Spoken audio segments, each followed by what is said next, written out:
সংস্কার এবং নতুন সংবিধানের দাবিতে দেশব্যাপী জুলাই পদযাত্রা হচ্ছে।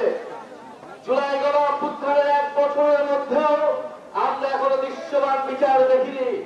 আওয়ামী লীগের দোসররা বিভিন্ন জায়গায় রয়ে গিয়েছে, প্রশাসনে ঘাটতি মেরে বসিয়ে রয়েছে। আমরা গোপালগঞ্জে দেখেছি কিভাবে আওয়ামী সন্ত্রাসীরা ছবল মেরে উঠতে চেয়েছিল, কিন্তু আমরা স্পষ্ট ভাবেই বলেছি গোপালগঞ্জ কেন বাংলাদেশের কোন জায়গায় মুজিববাদীদের আমরা আর দাঁড় হতে দেব না। যারা এখনো প্রশাসনে পুলিশে আওয়ামী লীগের দোসর হিসেবে কাজ করছে, আওয়ামী লীগের সন্ত্রাসীদের, আওয়ামী লীগের এমপিদেরকে প্রশ্রয় দিচ্ছে, তাদের বিরুদ্ধে দুর্বার আন্দোলন গড়ে তুলতে হবে। প্রিয় সংগ্রামী শেরপুরবাসী, আমরা জানি এই শেরপুর জীববৈচিত্র্যময় এলাকা। এই শেরপুর প্রতি বছর বন্যায়, পাহাড়ি ঢলে বন্যার কারণে শেরপুরের মানুষ দুঃখ দুর্দশাগ্রস্ত হয়। এই শেরপুরে প্রাকৃতিক ভাবে বন রয়েছে, সেই বন উজাড় করার কারণে, খাদ্য সংকটের কারণে হাতি লোকালয়ে চলে আসে। প্রতি বছর হাতির পদদলিত হয়ে বিভিন্ন মানুষ মারা যাচ্ছে। আমাদের শেরপুরে হাসপাতাল থাকলেও চিকিৎসা সেবা নাই, ডক্টর নাই। আমাদের এখানে শিক্ষা ব্যবস্থা পর্যাপ্ত নয়, তরুণদের জন্য কর্মসংস্থান নাই।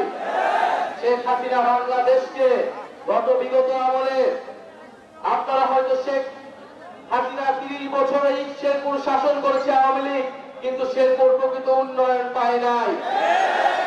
উন্নয়ন পেয়েছে শুধুমাত্র সে আওয়ামী দোসরেরা, সে আওয়ামী সন্ত্রাসীরা, যারা দেশের টাকা লুট করে এখনো বিদেশে পলাতক অবস্থায় আছে। প্রিয় শেরপুরবাসী, আপনারা নিজেরাই চিন্তা করুন, আপনারা নিজেরা ভাবুন যে যেই জুলাই গণ অভ্যুত্থানে আপনাদের শেরপুরের সন্তানেরা শহীদ হয়েছেন, সারা দেশের মানুষ রাজপথে নেমে এসেছিল সে আওয়ামী লীগের বিরুদ্ধে। আপনাদের এই শেরপুরের উন্নয়নের জন্য, বাংলাদেশের মানুষের উন্নয়নের জন্য, শেরপুরবাসীর ভাগ্য পরিবর্তনের জন্য জাতীয় নাগরিক পার্টি সেই প্রকৃত উন্নয়নের, সেই সুষম উন্নয়নের রাজনীতি করতে চায়। প্রিয় সংগ্রামী শেরপুরবাসী, দেশব্যাপী সংস্কারের আলাপ আলোচনা চলছে। আমরা বলেছি 5ই আগস্টের মধ্যে যে কোনো মূল্যে জুলাই সনদ ঘোষণা করতে হবে, সাথে জুলাই ঘোষণাপত্র ঘোষণা করতে হবে। ঐক্যমত্য কমিশন বলেছে 2-3 দিনের মধ্যে জুলাই সনদের কার্যক্রম নিশ্চিত করা হবে। আমরাও চাই যদি 5ই আগস্টের মধ্যে যদি এটি ঘোষণা করা না হয়, 3রা আগস্ট আমরা ঢাকায় আসছি। ঢাকায় আমরা কিন্তু জুলাই সনদ ঘোষণাপত্র আদায় না করে ঢাকার শহীদ মিনার আমরা ছাড়ব না। জুলাই সনদে আমরা বলেছি যে কারণে একটি স্বৈরাচারী রাষ্ট্র ব্যবস্থা তৈরি হলো, সেই রাষ্ট্রের সংস্কার করতে হবে, গণতন্ত্র প্রতিষ্ঠা করতে হবে। এক ব্যক্তি কেন্দ্রিক রাষ্ট্র রাখা যাবে না। একটা রাষ্ট্রে শুধু প্রধানমন্ত্রীর কাছেই ক্ষমতা, সেই রাষ্ট্র আমরা পরিবর্তন চাই।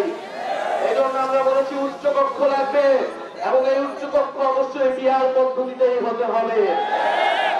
উচ্চকক্ষ পিআর পদ্ধতির মাধ্যমে আমরা এই জুলাই সনদে স্বাক্ষর করতে পারি।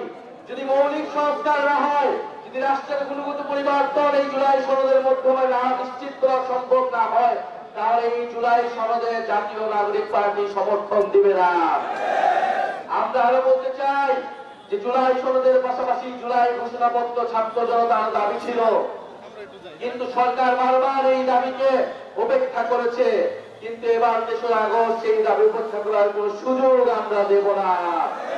জুলাই ঘোষণাপত্র অবশ্যই জারি করতে হবে এবং নতুন সংবিধানে তা যুক্ত করতে হবে।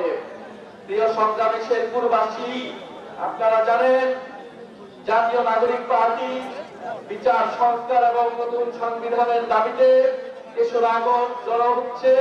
আপনাদেরকে আমন্ত্রণ জানাচ্ছি। ইনকিলাব ইনকিলাব।